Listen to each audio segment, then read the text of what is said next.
అమ్మవారిని దర్శనం చేసుకుంటే అష్టాదశ శక్తిపీఠాలను దర్శనం చేసుకున్నంత ఫలితం దక్కుతుందని భక్తులు నమ్ముతుంటారు. ముగ్గురమ్మల మూలపుటమ్మ, సృష్టిలోని ఎల్ల జీవులకు అమ్మ రేణుకా ఎల్లమ్మ.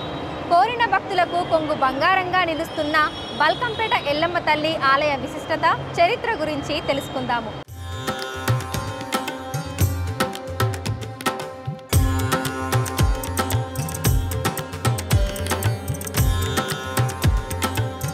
ఇదే అతి ప్రాచీనమైన బల్కంపేట ఎల్లమ్మ పోచమ్మ దేవాలయం.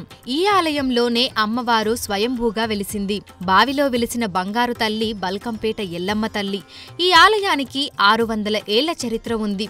హైదరాబాద్ నగరం ఏర్పడక ముందు బల్కంపేట ప్రాంతమంతా పంట పొలాలతో చిన్న గ్రామంగా ఉండేది. ప్రస్తుతం ఆలయమున్న ప్రదేశమంతా పొలాలతో ఉండి అమ్మవారు కొలువుదీరిన స్థలంలో మోటబావి ఉండేది. ప్రాంతం అంతా ఒక గ్రామంలాగా ఉండేటటువంటి పరిస్థితి. అట్లాంటి మోటబావిలో ఎప్పుడైనా కూడా భగవంతుడి ఆవిర్భావం అంటే అవతారం, ఆయన మళ్ళీ పుట్టడం అంటూ కొన్ని చోట జరుగుతుంది. కానీ ఇక్కడ ఒక అవతారంలాగా ఇక్కడ రేణుకాంబ అనే అమ్మవారు చాలా చోట్ల ఉంటుంది. కానీ ఇక్కడ విశేషం ఏంటయ్యా అంటే బావిలో వెలిసినటువంటి అమ్మవారు అంటుంటారు.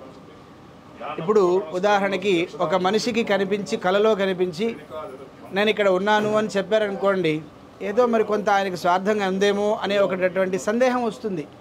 కానీ ఇక్కడ ఒకేసారి చాలాసార్లుగా అందరికీ, చాలామందికి అమ్మవారు కల్లో కనిపించి చెప్పినట్టుగా మనకి చరిత్ర చెప్తోంది.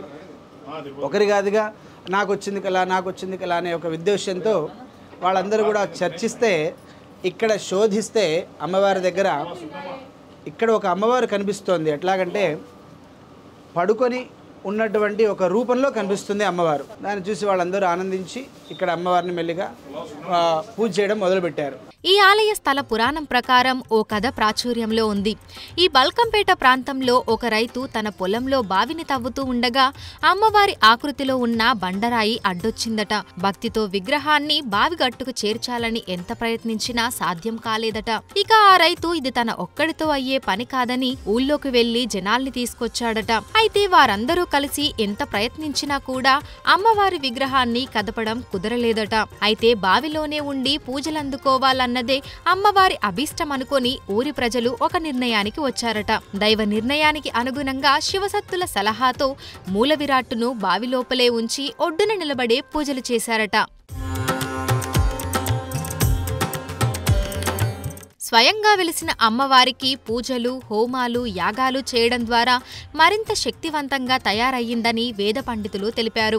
30 ఏళ్ల క్రితం వరకు కూడా అమ్మవారు వెలిసిన ప్రాంతమంతా నీళ్లతో నిండిపోయి ఉండేదట. ఉదయం వచ్చి నీళ్లు తీసివేసి పూజలు చేసేవారట. రాత్రికి మళ్లీ నీరు చేరి ఉదయం కనిపించేవట. అయితే కాలక్రమేణా భూగర్భ జలాలు అడుగంటుకుపోతుండటంతో నీరు లోపలికి పోయి అమ్మవారి రూపం దర్శనమిస్తుందని అన్నారు. దశావతారాల్లో ఉండేటటువంటి వాళ్ళు ఎవరికి మనం పూజ చేయం. కానీ ఇక్కడ విశేషం ఏంటంటే దశావతారాల్లో ఒకడైనటువంటి పరశురాముడి తల్లికి మాత్రమే పూజ చేస్తాం. సాక్షాత్తు స్వామివారైన పరశురాముడికి పూజ పెద్దగా ఉండదు, ఎక్కడా ఉండదు. అది అమ్మవారి యొక్క విశేషం. వీళ్ళు తపశ్శక్తి సంపన్నులు, అంచేత వీళ్ళు చాలా గొప్పవాళ్ళు. తపస్సు చేసి ఋషుల యొక్క దీంట్లో ఉన్నవాళ్ళు. అయితే వీళ్ళ యొక్క విశేషం ఇంకొకటి కూడా, శివుడి పరంగా ఎట్లా ఆలోచించాలి అంటే ఆ జమదగ్ని మహర్షిని సాక్షాత్తు శివుడిగానే మనకి పురాణాలు చెప్తున్నాయి. అందుకని శివతత్వంలో ఉన్నారు, శాక్తేయతత్వంలో ఉన్నారు, వైష్ణవతత్వంలో విష్ణుమూర్తి యొక్క సాక్షాత్తు అమ్మగారు. కాబట్టి అట్లా 3 రకాలుగా కూడా ఇక్కడ పూజ చేసుకోవచ్చు. ఈ అమ్మవారి పేరు రేణుకాంబదేవి కాగా ఇక్కడి వారందరూ అమ్మని ప్రేమగా ఎల్లమ్మ అని పిలుచుకుంటూ ఉంటారు. అంతేకాకుండా ఈ అమ్మవారిని భక్తులు కొంగు బంగారంగా భావిస్తుంటారు. 1919లో ఈ ఆలయ నిర్మాణం జరిగింది. బల్కంపేట ఎల్లమ్మ ఆలయంలో జరిగే అన్ని ఉత్సవాల్లోకెల్లా అత్యంత ముఖ్యమైన వార్షిక పండుగ ఎల్లమ్మ తల్లి కళ్యాణం. అమ్మవారి కళ్యాణం కన్నుల పండుగగా జరుగుతుంది. అమ్మవారి కళ్యాణానికి లక్షల మంది భక్తులు రాష్ట్రం నలుమూల నుంచే కాకుండా ఇతర రాష్ట్రాల నుంచి కూడా తరలి వస్తూ ఉంటారు. రాష్ట్ర ప్రభుత్వం బల్కంపేట ఎల్లమ్మ తల్లి కళ్యాణోత్సవం అంగరంగ వైభవంగా నిర్వహిస్తుంది. ప్రతి ఏడాది 8 లక్షల మందికి పైగా భక్తులు ఇక్కడికి చేస్తుంటారు. ఇక్కడ కూడా ఆషాఢ మాసం పెళ్లి చేయరు, అందున మంగళవారం అసలు పెళ్లి చేయరు. అయితే మనం ఎప్పుడు కూడా దేవుణ్ణి చూసి నమస్కారం చేసుకోవాలి తప్ప అనుసరించకూడదనడానికి ఒక మాట కూడా ఇక్కడ. మంగళవారం కదా, మనం కూడా అమ్మవారు చేస్తుంది కదా మనం పెళ్లి చేసుకుందాం అనుకోకూడదు అట్లా. కానీ ఇక్కడ ఆషాఢ మాసంలో మొదటి మంగళవారం ఎప్పుడైతే వస్తుందో అది కూడా ఎట్లా చాలా గొప్పగా ఉంటుంది. ఇక్కడ కూడాను శ్రావణ మాసంలో పౌర్ణమికి వచ్చే ముందు శుక్రవారం రోజు వరలక్ష్మి వ్రతం చేసుకోవాలి అని చెప్తారు. వినాయక చవితి ఫిక్స్ ఉంటుంది. వరలక్ష్మి వ్రతం ఎట్లా ఉంటుంది, పౌర్ణమికి ముందు శుక్రవారం చేసుకోవాలి అని. అట్లాంటి పద్ధతిలోనే ఇక్కడ ఆషాఢ మాసంలో మొదటి మంగళవారం అమ్మవారికి కళ్యాణం చేయాలి అని పెద్దలు నిశ్చయించినటువంటి కార్యక్రమం ఇక్కడ జరుగుతూ ఉంటుంది.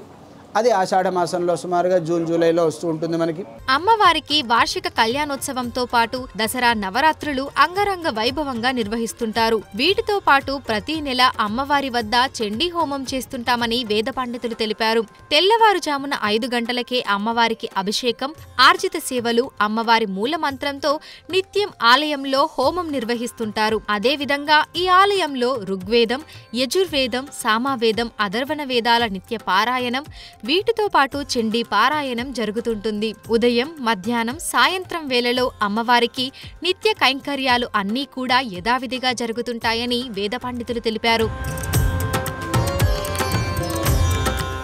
వసంత నవరాత్రులు, మాఘమాసంలో శ్యామలా నవరాత్రులు, ఆషాఢ మాసంలో వారాహి నవరాత్రులు నిర్వహిస్తుంటారు. వారాహి నవరాత్రుల్లో అమ్మవారికి కళ్యాణం జరుగుతుంది. ఈ నవరాత్రుల్లో ఆలయంలో విశేషమైన పూజా కార్యక్రమాలు నిర్వహిస్తుంటారు. ఇక ఆదివారం, మంగళవారం ఈ ఆలయంలో భక్తుల రద్దీ ఎక్కువగా ఉంటుంది. పండుగ వాతావరణాన్ని తలపించేలా శివసత్తుల పూనకాలతో, డప్పు చప్పుళ్లతో, బోనమెత్తిన మహిళలతో ఆలయ పరిసర ప్రాంతాలు కోలాహలంగా ఉంటాయి. కోరిన కోరికలు నెరవేరిన భక్తులు అమ్మవారికి బోనం, ఒడిబియ్యం, సారే సమర్పిస్తుంటారు.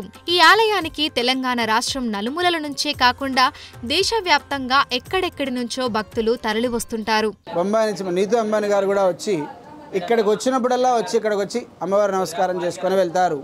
అలాంటిది అమ్మవారుగా మేము గర్వంగా చెప్తున్నాం. ఆవిడ వస్తున్నందుకు అమ్మ గొప్ప కాదు, ఆవిడని కూడా రప్పించుకున్నది అది గొప్ప విశేషం. నేను 10 ఏళ్ల పాటు ఇక్కడ ఆదివారం, మంగళవారం భిక్షాటం చేస్తుంటాను. వారు ఇష్టపూర్తంగా వచ్చి బొట్టు పెట్టి తోసింది వేస్తే నేను తీసుకుంటాను. ప్రత్యేక విశేషం ఏంటంటే అమ్మవారు స్వయం వెలిసింది కాబట్టి ఇతర రాష్ట్రాల నుంచి కూడా అనేక రకాల జనాలు దర్శించుకోవడానికి ఆదివారం, మంగళవారం భక్తులు అధిక సంఖ్యలో వస్తుంటారు. కోరికలు, పిల్లలు కావాలని, సంతానం గురించి, మరియు అమ్మవారు ప్రత్యేకంగా అమ్మవారి నీళ్లు తామర చుండ్రు పోవడానికి ఇతర రాష్ట్రాల నుంచి అనేక జనాలు కూడా తరలి వస్తుంటారు. బల్కంపేట అమ్మవారిని ఒక్కసారి దర్శనం చేసుకుంటే చాలని అనేక మంది భక్తులు భావిస్తుంటారు.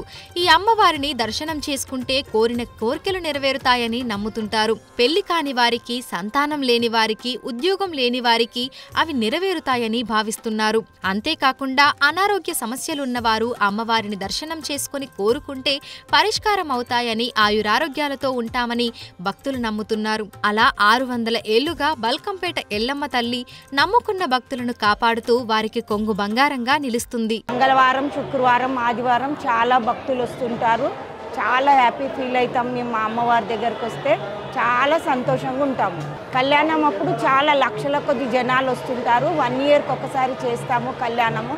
ఆషాఢ మాసం ఫస్ట్ మంగళవారం నాడు కళ్యాణం జరుగుతుంది. నేను 30 సంవత్సరాల నుంచి చేస్తున్నా. చాలా బాగుంది. నా పేరు వర్షిని. నేను కొద్బులాపూర్ నుంచి వచ్చాను. అండ్ ఈ చాలా చిన్నప్పటి నుంచి వస్తున్నాము. ఏది నమ్మినా తీరుతుంది. చాలా నమ్మకం అమ్మవారు అంటే. చాలా ఏది కోరుకున్నా తీరుతుంది. మా మమ్మీ హెల్త్ గురించి అయినా ఏదైనా నేను ఫస్ట్ నుంచి కోరుకుంటాను. ఫస్ట్ నుంచి వస్తాను. చాలా బాగుంటుంది అమ్మవారు. నేను వచ్చేసి కుత్బులాపూర్ చింతల్లో ఉంటాను. ఈ అమ్మవారిని దర్శించుకోనికి దాదాపు 7 ఇయర్స్ నుంచి వస్తున్నాను. ఇప్పటివరకు మనం షాపు అంతా పెట్టడం జరిగింది. ఫస్ట్ సారి వచ్చి పలానా చేస్తామని చెప్పి మొక్కుకున్నాము. ఇప్పటివరకు అన్నీ మంచిగా అవ్వడం వల్ల ప్రతి మంగళవారం, ఆదివారం కంపల్సరీ అమ్మవారిని దర్శించుకున్నాకనే షాప్కి వెళ్ళడం అవి ఇవి చేస్తుంటాము. అమ్మవారి దర్శనం చాలా మంచిగా ఉంది. మనం ఒక 10 మందికి చెప్పడం అది కూడా చాలా మంచిగా అనిపించింది.